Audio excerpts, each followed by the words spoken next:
โคตรเมื่อยแล้วก็เบียดเลยอันใดจักฟูแล้วเบิ่งนะนี่นั่นนี่หนึ่งไก่ทับออกโอ้ยลูกเฟสเบิ่งนะเฮ็ดเบียดมันเบียดนี่เบิ่งดูนั่นนี่ไก่ทับออกหมดเป็นไปบ่ได้ทับฟ้ามันสิบ่มีปูนติดนี่โคตรแม่มันน่ะเบียดนี่มันตั้งหัวดีเด้อนี่ละทับหมดเลยเด้นี่นั่นนี่นึงปูนติดทั้งพื้นน้อยเดียวนึงก็บ่อยากให้ติดแดงลงด้วยลงบ้านนั่นน่ะแจ้นั่นเขารอนั่นน่ะแต่น้อยเดียวนึงนะนี่ก็โซกออกหมดแล้วปานนี้เพียงปานนี้สิมันให้น้ำมอกน้ำไม้ปานใดกระดึกกระโดด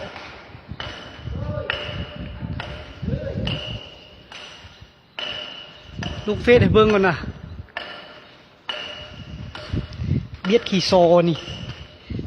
โคตรแม่โคตรพอมันเงินก็ยากอีก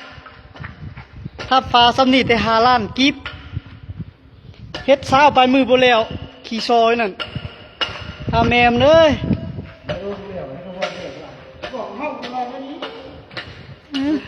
เบ้าเนี่ยหนึ่งไปเปลี่ยนคำเนี่ยหนึ่งโคตรแม่มันน่ะเงินแต่5 ล้านกีบเฮ็ดเบียกเช้าไปมือมันคุมเบิ้ลนี่เคยมีจักเทือ